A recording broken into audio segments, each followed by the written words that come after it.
I'm sure you have dreams, goals, things that you'd like to accomplish in this life. But I want you to ask yourself right now, sincerely, what is stopping you? What is preventing you from achieving that goal, from reaching that thing? Now, your mind may go off on many reasons, most of which will probably be excuses. And that's a tough thing to hear. It's a tough thing to be honest with yourself and look at where are you presenting yourself? Where are you preventing yourself from achieving your goals? What type of excuses are you putting upon yourself? Because let's face the truth of it, there are a million billion things that you cannot control. But what in your power can you control? It's funny. I was in a live stream the other day, and this person was talking about how they wanted to start YouTube. And they were looking, at buying a microphone, to start recording. And they ended up not doing it because they thought, oh, it must be cringe to make videos, and they don't want people to see them like that and this, and they don't want to be seen as cringe. I literally told them, I said, like, first of all, trying is not cringe. Second of all, if you don't go for it, if you don't do it, you'll never do it. Like, we have to tackle those obstacles here and now where we see them, when that energy comes up, when that anxiety or that fear of being cringe comes up, we have to be able to look at it, because that is inherently the energy telling us it's the right time to tackle that. And that is in regards to any energy, any emotion that feels difficult, that is telling you, hey, now is the time to deal with that. So we have three options. We can suppress it and ignore it and then say, oh, never mind, forget about it, I won't do it. I'm just going to ignore that. You can express it. You can, that could be healthy, unhealthy. But the third option we have is to transmute it. And how do we transmute these sort of energies? Well, let's say you have this deep anger within you.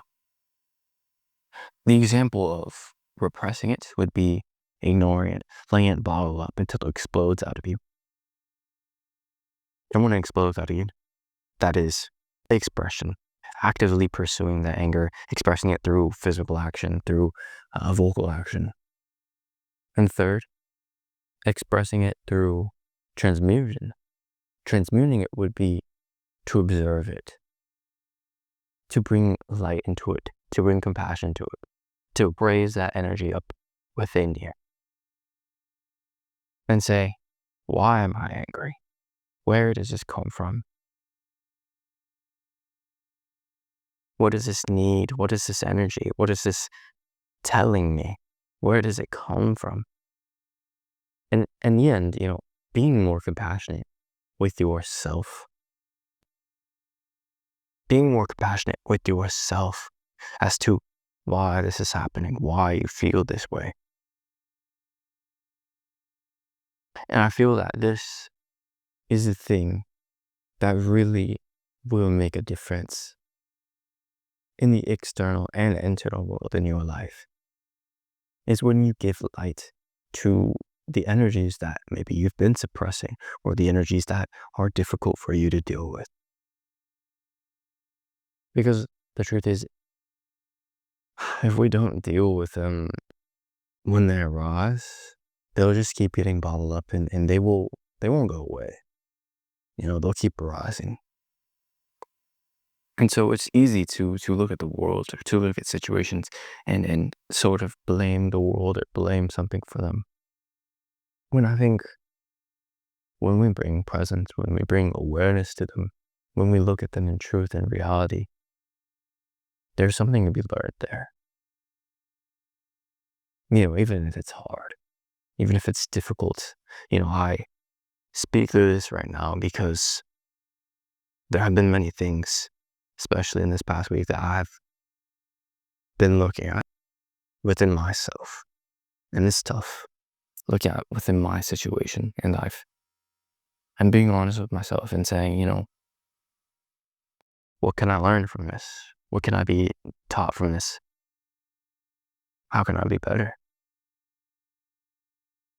And it's a bit sobering to have these conversations. It's tough, but this is why it's important to bring love into the equation.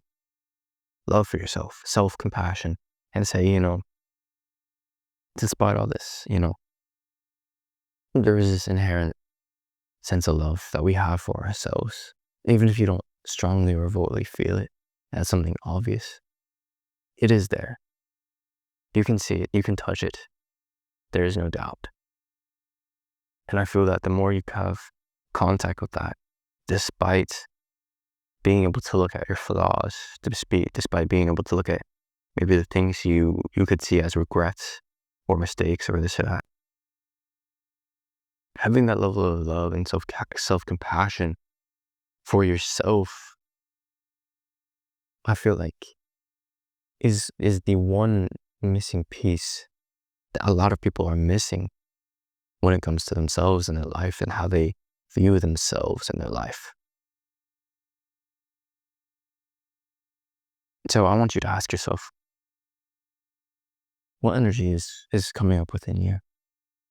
And how can you bring more presence, more love and light into that situation, to that energy?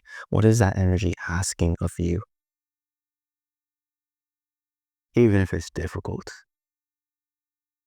even if it hurts, what is it telling you? What does it want from you?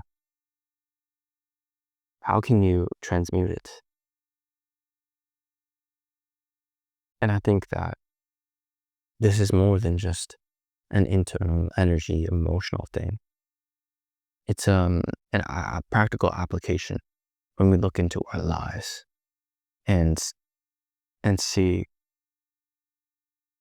how can I actually deal with this? How can I actually look at it? Because that is the only way to deal with things. Do you suppress it? Does it go away? No, you have to look at it and deal with it. And that's tough. It's real tough. But you're tougher. You're stronger. Don't forget that. You're stronger than the energy. And it's not something to be battled with. It's something to be loved, to be cooperated with. And you realize that it's never been a battle. It's never been you fighting against something, you fighting against something inside of you or outside of you. It's actually been the entire time something trying to bring you closer to God, to the universe, to yourself. And you realize, more than anything, I suppose, that through transmutation, we have become closer to God. So I appreciate you all. I hope that, you can look at yourself, be honest, and transmute whatever energy that is arising within you. And despite it being difficult, I believe in you. Show yourself that love. Show yourself that compassion. No matter what you're going through, you can make it through it. And, wherever you are at is not the end all be all of your life. And I wish you well. Have a wonderful day.